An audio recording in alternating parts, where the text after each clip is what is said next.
کړي کفالت د یتیمانو په خشانه کړي کفالت د یتیمانو په خشانه الخدمت فاونډیشن صدر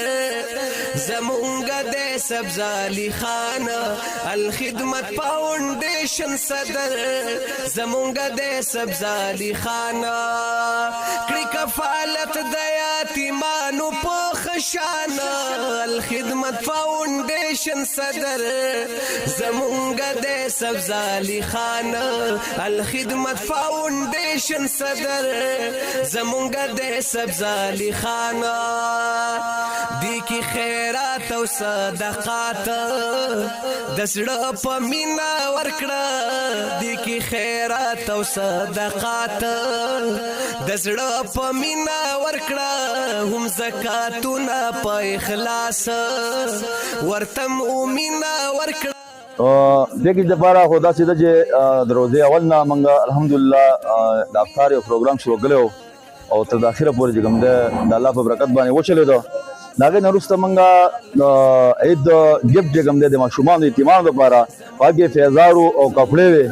درې ورځې سلسله هغه شروع وا داغه نورسته منګه د مستحقو د غریبانو لپاره د اختر کپړو لپاره د تنظیم وکړو او فورن کوم د منګه هغه کپړې غریبانو ته منګه ورسولې او هغه تقسیم کړلې الحمدلله نن کوم د عید ګفت فور پیکیج پاګه چینی غوړی آټا مختلف اشیاء دي نو دا موږ د غریبانو او د یتیمانو لپاره د اساسو د وړاندې د لپاره چې موږ دا تقسیم کار د الحمدلله چې موږ وکړو چې د غریبانو چولې آبادی شي زه کوم چې په دې فور پیکیج کې چا مسره په څه طریقه باندې چې موږ هغه د زکات خیرات یا د صدقات په مد کې تعاون کړي زه داغو شکریا ادا کوم داغو ډیره مننه او الله تعالی دې کوم دې دیو دا کوم چې صدقات او خیرات او زکات دي الله تعالی دې خپل بارک دربار کې قبول موږ د الخدمت رضاکاران زموږ سره او موږ د مخایر حضرات چې کوم پنډۍ کې او لاهور کې دي زموږ کلیواله دي هغوی زموږ سره امداد کړی او د هغوی په تعاون سره موږ عید پیکیج کپړې شوز دا هم تقسیم کړلو او اوس هم دا عید فوډز پیکیج تقسیم کو ستاسو د مخې 200 ماشومانو ته یتیمانانو غریبانانو ته موږ دا پیکیج ورکو موږ که هغوی ته دعا ونه کړو هغه مخیر حضرات زموږ ملګري رشته داران چې کوم دي نو الله پاک یې دا ماشومان ورته په خپله دعاګانې کوي الله دې د هغوی دا صدقه او خیرات قبول کړي او دا د دې لپاره کوو چې په دې نورو عوامو کې په دې مخیر حضراتو کې یو آګاهي راشي او دوی دغه شانتې د خپل چاپېرچل کې وګوري او چې داسې یتیمانان غریبانان دي چې هغوی له کپړو پیزار او د فوډ پیکیج بندوبست وکړي او د اختر په خوشحالو کې هغوی د ځان سره به د خپلو خوشحالو دا جی کم چې ډېر ډیزرو خلک دی او هغه خلک چې یتیمانانو کې ډیزرو دي هغوی ته مونږ 200 پیکیجونه ورکړه او په دې کې چاول دي په دې کې آټا ده په دې کې غوړي دي په دې کې نور دا چې کوم میچا او چینی وغیرہ دا ټول د خوراکي سامان په دې کې موجود دی فوډ آیټمز دي ټول او د دې نه مخکې الحمدلله مونږ دې ته عید ګفټس ورکړه عید پیکیج هم ورکړو هغې کې پیزار و هغې کې کپړې وي او د هغې نه مخکې ټول رمضان کې الحمدلله چې کوم د الخدمت رضاکار دي دوی د الخدمت دسترخوان په نوم باندې یو ټول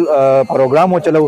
نو الحمدلله دا یو ښه پروګرام وچلېدو او کم چې مخیر حضراتو د هغې په تعاون سره کم ډونرز چې دي کم تعاون یې کړی دی د هغوی موږ شکریا ادا کوو او انشاءالله د هغوی یوه وپایې چې دا نو هغه به د هغې موږ ذموار یو او هغه انشاءالله رایګاه نه ده تللي الله تعالی به هغوی له اجر ورکوي د خپلو د دې ویسي معیار څومره د الخدمت د مداران چې دي که سبزالي خان دی که چیرمین صاحب اکرام الحق صاحب دی که فیاض بای دی او که د هغې سره پوره کړم چې څومره ماشومان دي ملګري دي او کار یې وکړو ټوله روژې چې کوم دی خدمت وکړو زه د هغوی هغه حوصلې ته سلام پیش کوم د هغې ته زه داد ورکوم انشاءالله العزیز دا به رنګ راوړي دا ټول د دې په تعاون سره چې کوم دی نن کم از کم یو 200 پیکیج تقسیم شو او روزانه چې کوم دی 300 کسانو ته چې کوم دی د ماښام یتیمانو غریبانو ته وګړي تقسیم شو زما یقین دی چې دا د خلکو ولیدل ستاسو په دې شیشې په رڼا باندې را روان ځل به انشاءالله العزیز دا به ډیزاین کېږي دا به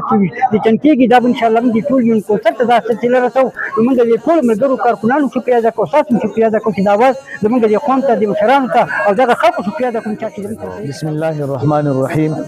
لا يرحم الله من لا يرحم الناس. نبی علیہ السلام وی چا چې په یو انسان باندې رحم وکړو الله رب العزت په دغه خلکو باندې رحم وکړي.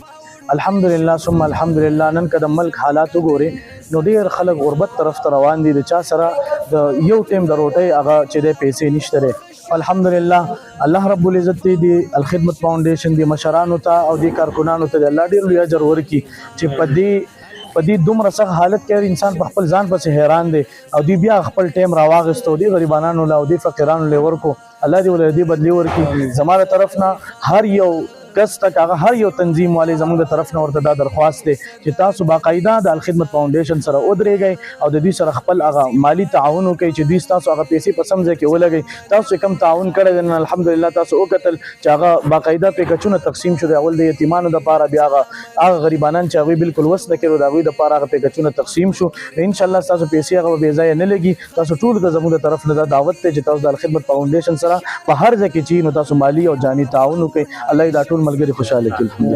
الحمد لله رب العالمين والعاقبة للمتقين والصلاة والسلام على خير خلقه محمد وآله وصحبه اجمعين. الله کوم ملګرو چې دا تعاون کړی دی الله دا تعاون په خپل دربار کې قبول او منظور کړي. بیا کوم ملګرو چې دا منډه ترله والی دا د اولې ورځې نه دوی د سالن تقسیمول کړي دي بیا چې د ماشومانو له کپړې اخیستلي دي بوټان یې اخیستلي دي نن پکې د خوراکي سامان تقسیم شو. الله دې بدلی د دې خدمت بدلی ولا په دنیا او آخرت کې ورکړي. الله موږ نه هیڅ نه غواړو صرف ستانه ستا رضا غواړو. الله دې په بدل کې ته زموږ ټول ناراضي شي. الله بیا درته سوال کو دا کوم ملګري چې نن راغلي دي او بار دا خدمتونه کوي د خدمت په خپل دربار کې قبول کړي او چا چې دا تعاون کړی د دنیا او آخرت خوشالیانه ولور کې موږ ټول مسلمانان متفق او متحد کې وصلی الله تعالی علی خیر خلق.